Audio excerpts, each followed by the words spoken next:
नमस्कार. आज आम्ही आलेलो आहोत गणपतीपुळे येथील प्राचीन कोकण पाहण्याकरता.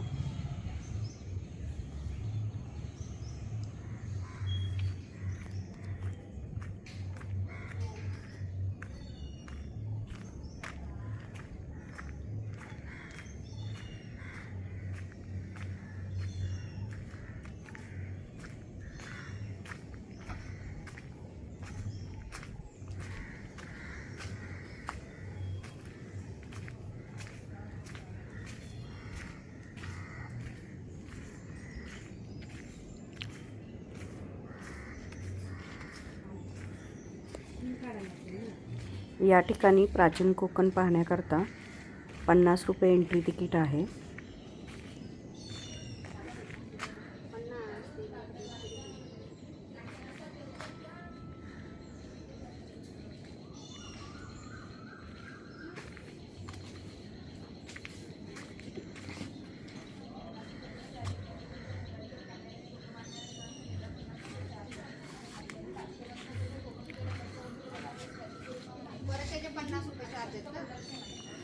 माहिती सांगण्यासाठी गाईड असतो. गाईड फ्री आणि कंपल्सरी आहे. फक्त ग्रुप करून एक गाईड दिलं जातो.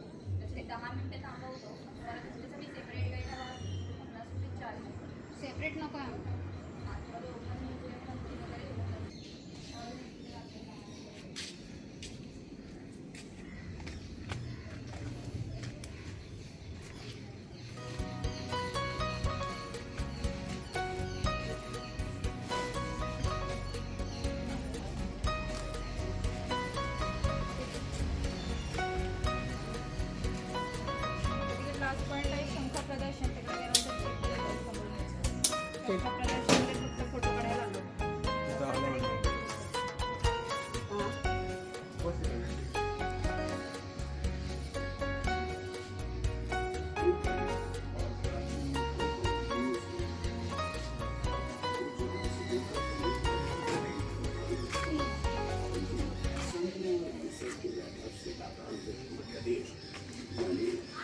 भारतवासियों का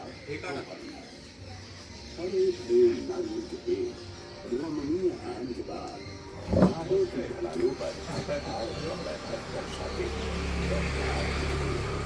पहाड़ों से चढ़ते हुए प्रचंड एवं कलकल नाद करते जलप्रपात और सबसे महत्वपूर्ण आप सभी अतिथियों के स्वागत के लिए लालायित कोकण के रहवासियों के लाल रंग के घर यानी कोकण पृथ्वी का नंदनवन।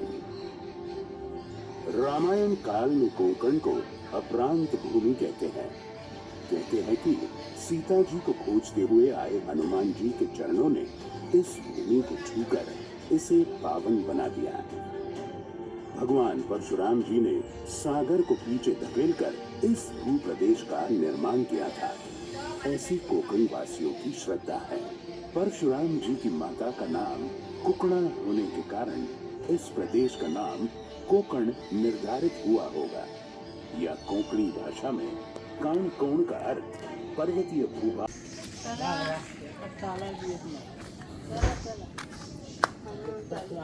हे बघ भरणी नक्षत्र ते म्हणजे प्रत्येकाचे राशीची झाड आहेत बघते. कॅमेरा तिकीट असेल तर जातानाच फोटो काढत चला. एक्झिटचा रस्ता वेगळा असेल. नमस्कार, मी मयुरी प्राचीन कोकणमध्ये आपले स्वागत करते. Konkan tourism development and research centre ही आमची संस्था आहे आणि या ठिकाणी आम्ही पर्यटनातून रोजगार निर्मिती हा विषय घेऊन इथे काम करत आहोत. आपली संस्कृती ही निसर्गातून फुललेली आहे. पूर्वजांनी विविध वनस्पती व प्राणी यांना देवत्व बहाल करून त्यांच्याविषयी कृतज्ञता व्यक्त केली आहे. पूर्वी प्रत्येक गावामध्ये राखीव जंगल असे, त्याला देवराई असे म्हणत. त्यातील वनस्पती व प्राणी यांच्या हत्या केल्यास ते पाप समजले जाईल. विविध धार्मिक ग्रंथांचा अभ्यास करून आम्ही इकडे एक नक्षत्र बाग तयार केली आहे. प्रत्येकाच्या जन्म नक्षत्रानुसार एक वृक्ष आराध्य वृक्ष म्हणून मानला जातो. त्याची पूजा अर्चा केल्यास त्या व्यक्तीला धन, सौख्य, आरोग्य प्राप्त होते.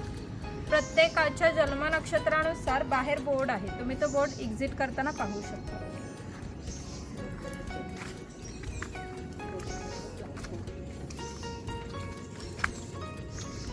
पिंपळ पार आहे. आपण कोकणी माणसे वड, पिंपळ यांना पवित्र मानतो.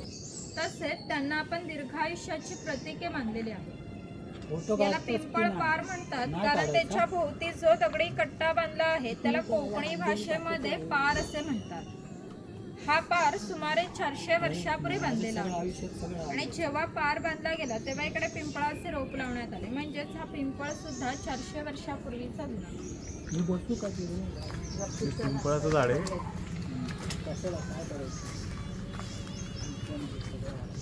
तर शिलालेख आहे. शिलालेखावर लिहिलेली कविता कवी माधव यांनी 100 वर्षापूर्वी चिपळूण येथे झालेल्या पहिल्या कोकण मराठी साहित्य संमेलनामध्ये या कवितेला कोकणची प्रातिनिधिक कविता म्हणून स्वीकारण्यात आली. हिरवे तळं कोकण, सह्याद्रीच्या तळी शोभते हिरवे तळं कोकण, राष्ट्रदेवीचं निसर्ग निर्मित केवळ नंदनवन. या कवितेमध्ये नंदनवन हा शब्द आला आहे. नंदनवन या शब्दाचा अर्थ आहे स्वर्गातील इंद्राची बाग जितकी सुंदर आहे तितकेच आपले कोकणही सुंदर आहे. गुहा काळाचे प्रतीक आहे. गुहेच्या अलीकडे आहे वर्तमान काळ आणि गुहेच्या पलीकडे आहे 500 वर्षांपूर्वीचा भूतकाळ. इथून पुढे पाहणार आहात 500 वर्षापूर्वी कोकणी माणसे कशी राहत होती, त्यांची समाज रचना, ग्रामरचना, खाद्य संस्कृती व परंपरा कशा होत्या. गुहेतून येताना थोडंसं वाटतं.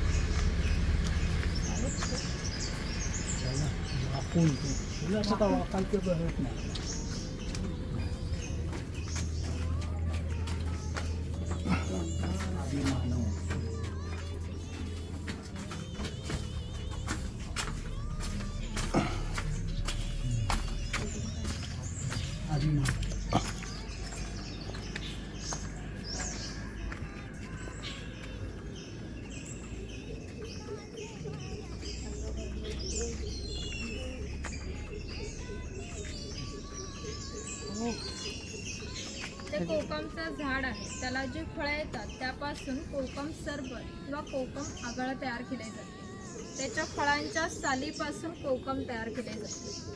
त्याच्या बियांपासून तेल तयार केले जाते. त्या तेलाचा उपयोग कैलास जीवनसारख्या क्रीममध्ये केला जातो. इकडे अजगरचं स्टॅच्यू दाखवलं.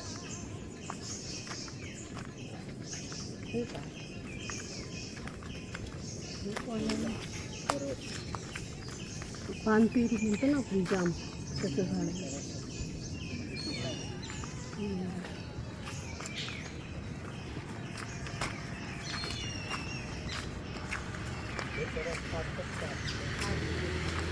खाली बघून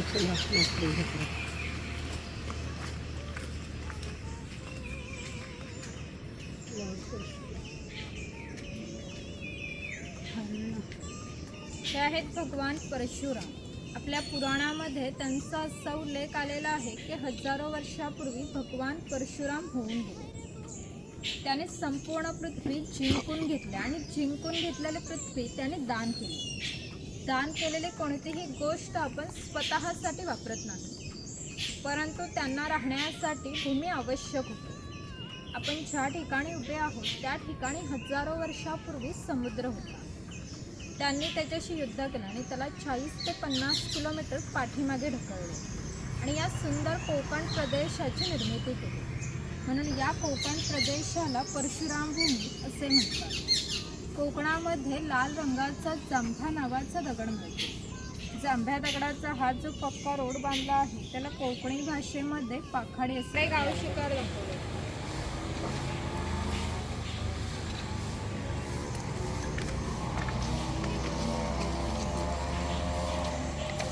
नियंत्रित करत असतात. गावातील गावकरी येथे एकत्र येत असतात. गावातील 2 व्यक्तींची भांडणे झाली तर सर्व गाव एकत्र येऊन गावप्रमुख त्यांच्यासमोर न्यायदान करीत असते. आणखी एक महत्त्वाचे वैशिष्ट्य म्हणजे जगभर अशी प्रथा आहे की प्रत्येक जाती धर्माचे लोक आपापल्या देवाकडे जातात, देवाचं दर्शन घेतात. आपण कोकणी माणसे सुद्धा वर्षभर देवात जाऊन देवाचं दर्शन घेतो. कोणी करणी केला नसेल, कोणी हुताटकी केला नसेल, कोणी देव घातला नसेल तर तू सीमेचा रखवाली हायस तर सगळं सीमेचा भाग चिरून टाक आणि इथं आलेल्या कोणत्या विघाला धक्का लाव देऊ नको रे महाराजा. निश्चित कोणला पोरगी भेटत नसेल, कोणला पोरगा भेटत नसेल, कोण लग्नाचा अडकलेले असतील आणि ज्यांची लग्न झालेली आहेत त्यांना चांगली पोराटोरा होऊ दे आणि त्या पोराटोरांचं लय डिग्री पर्यंत शिक्षण होऊ दे महाराज.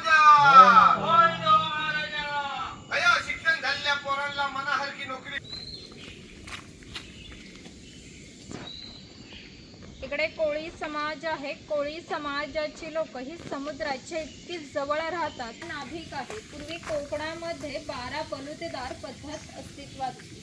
म्हणजेच नाभिक, सुतार, पासार हे प्रत्येकाच्या घरोघरी जाऊन सेवा केली. त्याबद्दल त्याला पैसे हवे तर केवळ म्हणजेच एका नाभिकाला एका कुटुंबातील पुरुषाचे घरी जाऊन केस व दाढी करण्यासाठी वर्षभरासाठी 4 पाहिजे. असं म्हणतात की गावातील प्रत्येक गोष्ट ही नाभिकाला माहीत असते आणि नाभिकाला माहीत असलेली प्रत्येक गोष्ट गावभर होते. आता तुम्ही आलात, ही गोष्ट ज्या अर्थी नाभिकाला समजली त्यावर गावचे प्रमुख असतात. गावात न्यायदान करणे, महसूल गोळा करणे, कायदा व सुव्यवस्था सांभाळणे इत्यादी कामे खोतांची असतात. ती खोतांची बायको आहे. कोकणी स्त्रिया सुंदर होते आणि शूर आहेत, परंतु त्यांना स्वातंत्र्य नव्हते. माझघराचा उंबरठा ही त्यांच्यासाठी मर्यादा होती. ती खोतांची 2 मुले आहेत. ते आपला परंपरागत खेळ सोंगट्या खेळत आहेत. हाच खेळ महाभारतात धर्मराज आणि दुर्योधन यांच्यामध्ये द्यूत या नावाने खेळला गेला. हस्तिदंती फासे असतात किंवा शंखांच्या कवड्या असतात. त्या टाकून विशिष्ट प्रकारचे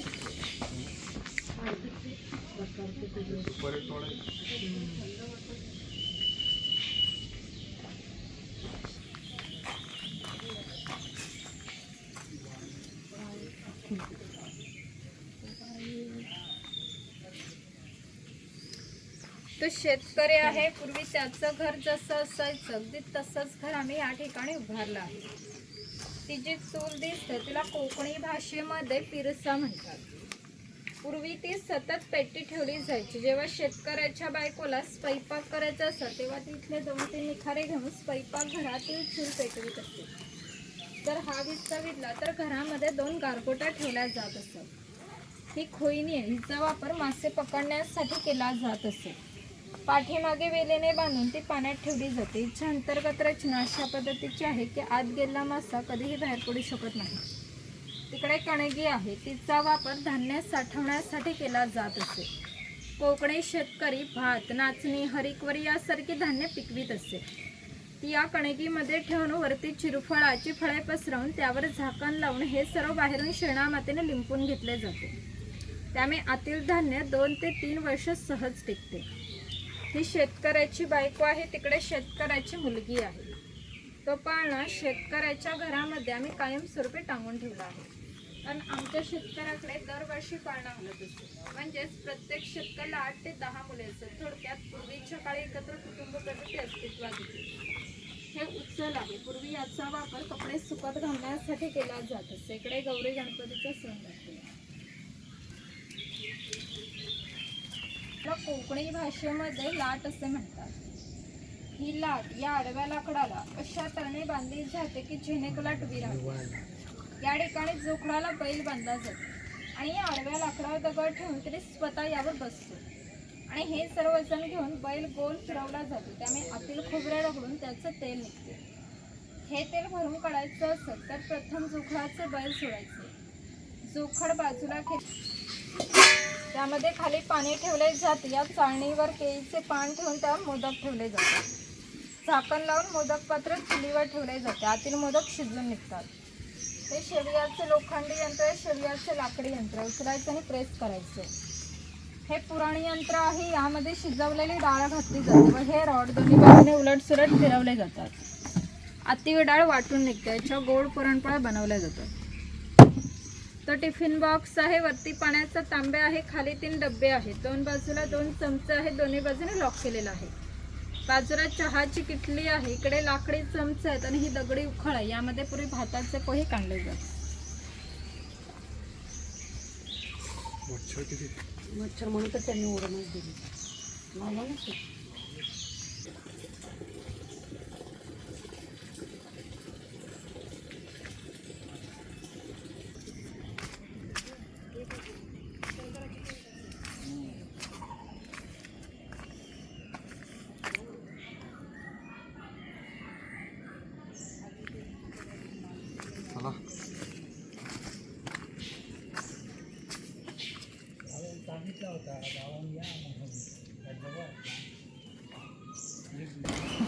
थोडा छोटा पण किंमत एकच आहे ह्याच्यातली. केवढ्याला आहे एकच ते आहे आणि तो केवढ्याला आहे 30 आहे.